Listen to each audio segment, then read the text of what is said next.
thousands. I've talked to hundreds that I deal with still myself.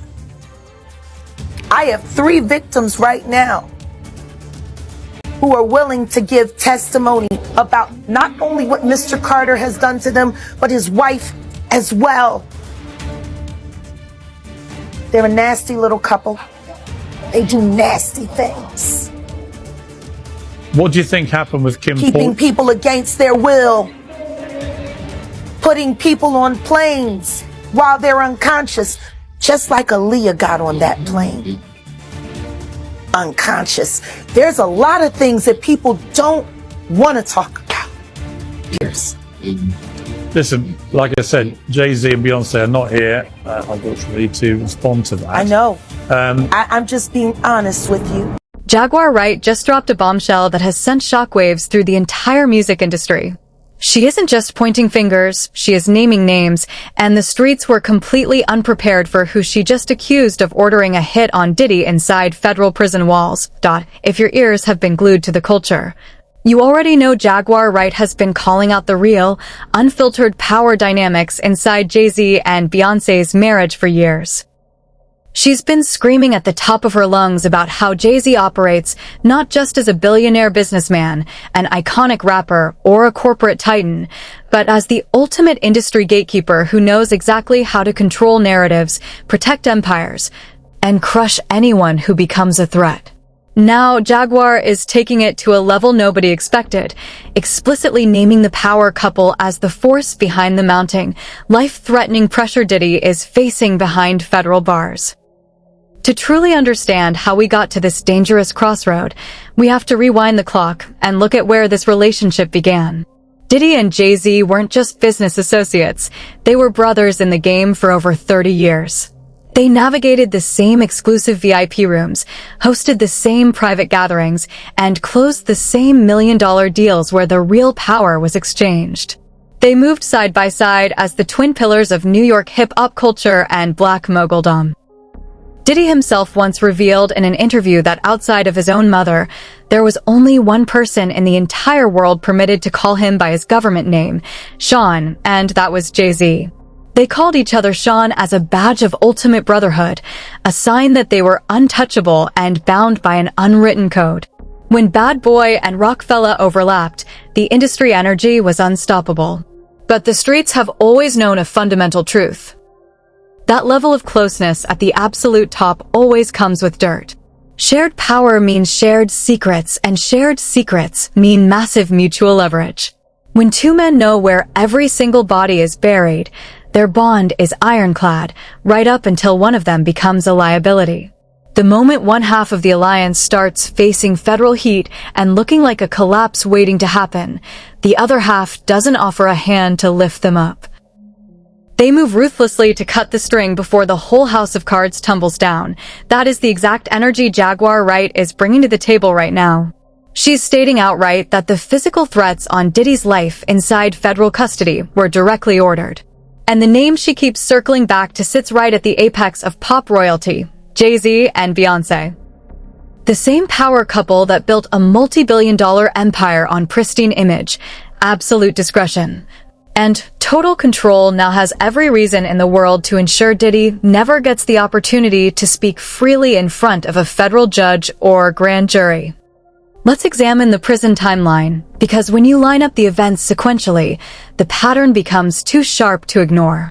Diddy's legal nightmare truly escalated when he was remanded to the Metropolitan Detention Center in Brooklyn after federal prosecutors hit him with heavy racketeering and trafficking indictments.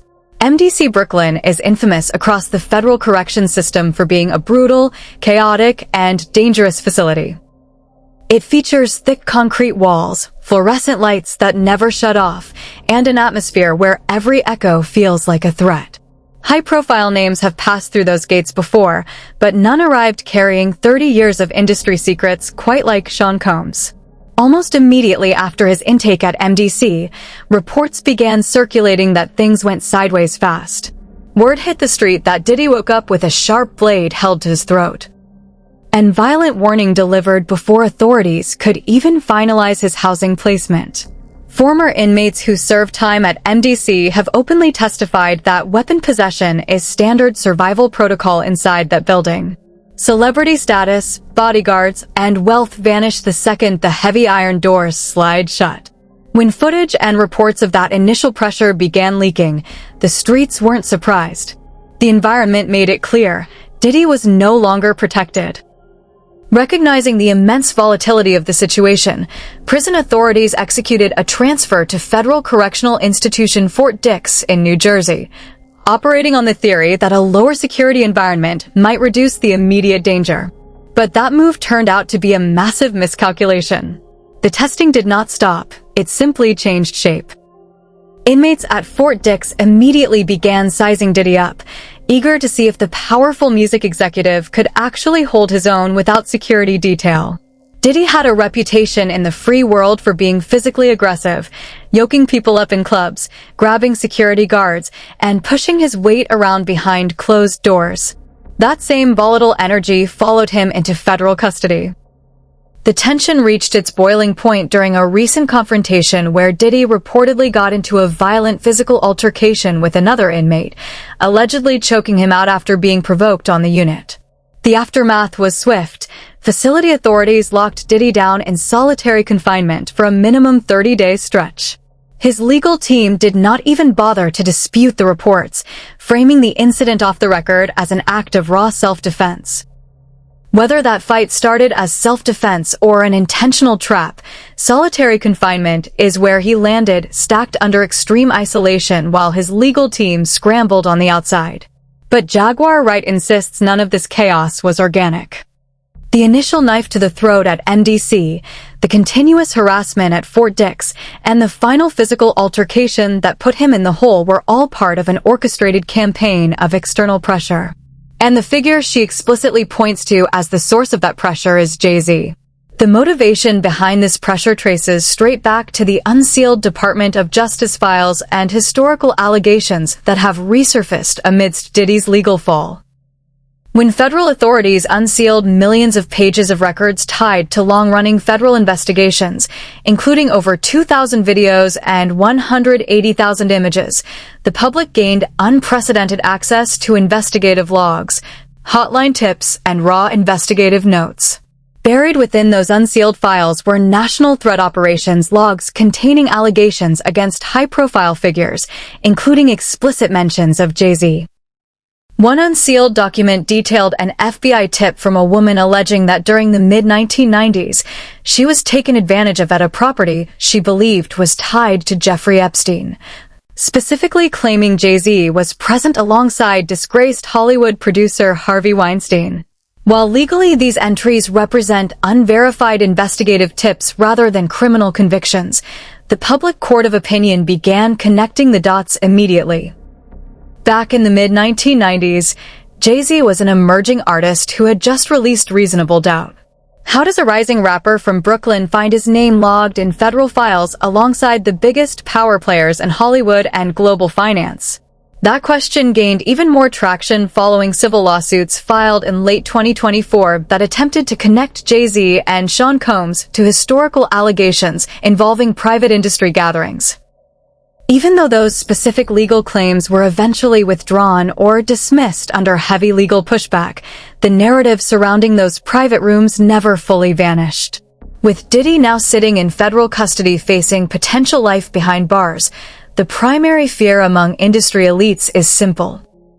If Diddy decides to cooperate with federal investigators to mitigate his own sentencing exposure, the entire ecosystem of overlapping private rooms, unrecorded parties, and shared leverage could come crashing down.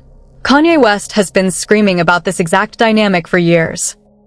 Long before the recent federal indictments hit the news, he publicly called out Jay-Z and Beyoncé, speaking openly about corporate handlers, media suppression, and what really takes place behind closed doors at the highest levels of the entertainment industry. At the time, mainstream media outlets wrote off his rants as mental health spirals or public attention-seeking. But in light of the unsealed files and Diddy's current reality, those old warnings hit completely different. At the time, mainstream media outlets wrote off his rants as mental health spirals or public attention-seeking. But in light of the unsealed files and Diddy's current reality, those old warnings hit completely different. Kanye openly questioned how individuals who built careers off street narratives became the clean-cut faces of corporate culture while staying silent on systemic abuses. He argued that while figures like himself were canceled and ostracized for speaking out, power players like Jay-Z maintained complete media immunity despite their names appearing in sensitive federal documents. Kanye highlighted the double standard of public outrage, pointing out how the media demands apologies from certain artists while extending total protection to industry royalty. Jaguar Wright's commentary aligns directly with these long-standing warnings. She has consistently detailed how Jay-Z allegedly operates as a master strategist who uses narrative control to protect his legacy at all costs. She claims that Diddy possessed extensive physical media, tapes, guest logs, and documentation that could instantly derail major careers if exposed to federal prosecutors. According to Jaguar, Jay-Z was fully aware of these materials because they operated within the exact same private networks. She uses a vivid analogy to describe their historic bond. Like peanut butter and jelly, Diddy and Jay-Z were individual components that came together to form an undeniable, dominant force in pop culture. But now that the partnership has turned toxic, the playbook has shifted from mutual protection to total containment. Keep Diddy isolated, keep him under constant physical threat, and ensure he understands the consequences of speaking out. Across social media, public reaction to Jaguar Wright statements has been intense. Commentators across the internet are pointing back to historical warnings from media personalities like Wendy Williams and Cat Williams, noting a consistent pattern of industry figures warning the public about these exact dynamics years before they erupted into the mainstream. Online discussions are filled with users noting that as federal investigations expand, the long-standing rumors surrounding power dynamics, non-disclosure agreements, and behind-the-scenes intimidation are finally coming to light. The ultimate question hovering over the entire music industry is how deep this control truly runs. If Jaguar Wright's allegations represent even a fraction of the truth, the escalating pressure surrounding Diddy isn't just about his upcoming trial. It's an all-out war to keep decades of industry secrets buried in the dark. As federal prosecutors continue to review millions of pages of evidence and prison doors remain locked, the street is waiting to see whether the silence will hold, or if the walls are finally ready to collapse on everyone who built the empire.